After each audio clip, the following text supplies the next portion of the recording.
The American people are living in a matrix.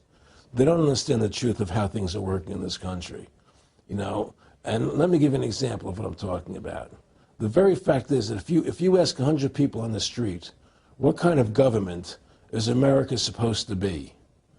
99% of them will tell you a democracy. America is supposed to be a democracy. But that's a lie. That's an illusion. The word democracy is not written into the Constitution at one time.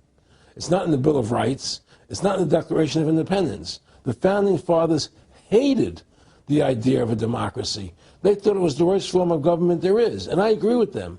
Because in a democracy, 51% of the people control 49% of the people. If you're part of the 49%, you're not free. America was founded as a constitutional republic. And in that constitutional republic that we have, 99% of the people can't take away the rights of 1%. You have your rights because you were born with them. You have God-given human rights that nobody can take away from you. The government, the majority, no matter who they are, I can't take away your rights. And that's what our founding fathers gave us. But the psychological operations that they do to us, they make us believe that we're a democracy and that majority rules, you see? And they want you to believe that. Because then they tell you this poll says this many want this and this many want that and this many want this, and it doesn't have anything to do with anything. Well, Hitler was elected. Hitler was elected. Hitler did everything legally. And in a constitutional republic, a minority is protected against a majority. Wasn't it Benjamin Franklin, to paraphrase, that said democracy is two wolves and a sheep voting on what's for dinner? Exactly. And then he also said, in a republic, the sheep would have a gun to protect himself. You know, and that's the truth. America's not a democracy, but you ask the most intelligent people what form of government America is supposed to be, they'll say a democracy. Because that's what they've been brainwashed. They've been psyoped into believing that. They believe that we're in Iraq. They believe we're in Iraq to promote democracy. The word democracy, you hear George Bush saying democracy means freedom.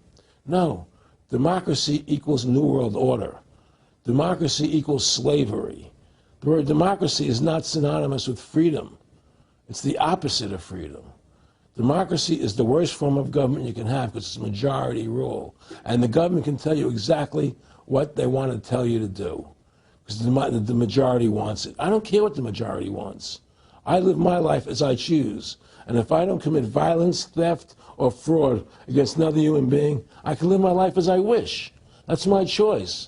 And if I'm allowed to make mistakes, because when you make mistakes, you learn from them. You grow as a human being. We're put on this earth to become the best individuals we can be, to fulfill our God-given potential, right? We're not here to put on this earth so that the government can tell us how to live our lives and what we must do. We put into these systems and these paradigms. No. The same thing in health. You know, if you're sick, you have to have a certain protocol. Nonsense. You know, be individuals, think for yourself, have critical thinking, you know. And so what's happened is that because they've taught everybody that we're a democracy, which is not true, now, so then in 1913, they bring the Federal Reserve System into being, right? And now you have this Federal Reserve System, which then in 1913 got the right to create money for the government, when before that the government created its own money. Now the government, when it needed money, had to borrow it from this private bank called the Federal Reserve, which is a private bank owned by individuals, incorporated in Delaware.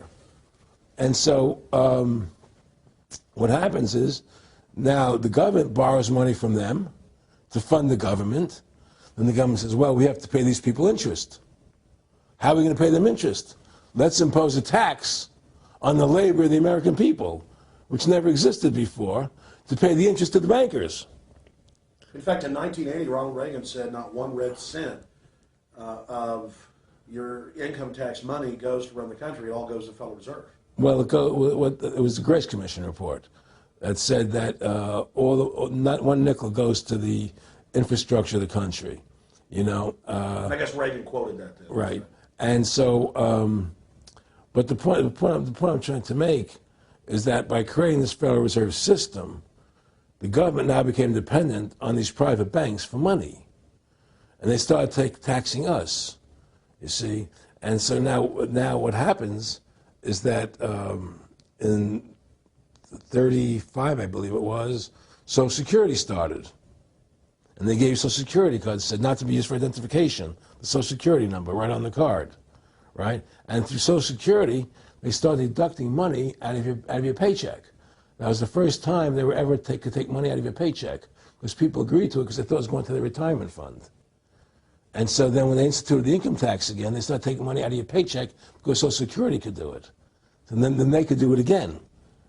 You see what I'm saying? And so now they've even taken control of the tax, the tax payment itself. I mean, literally like you're a slave. They're Right. taking it right there when you make it. Exactly. They don't even trust the public enough to go Send them and a pay it check. themselves, yeah. Right. So they take it out automatically because they know people aren't going to want to pay it.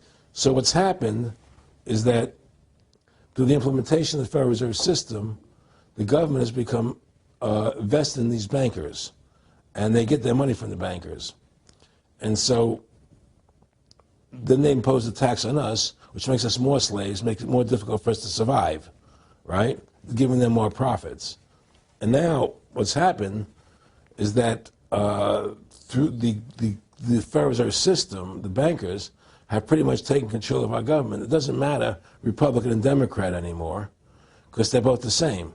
Neither one of them are talking about shutting down the Federal Reserve System or stopping the payment of taxes, or any of the big issues that face Americans, right? So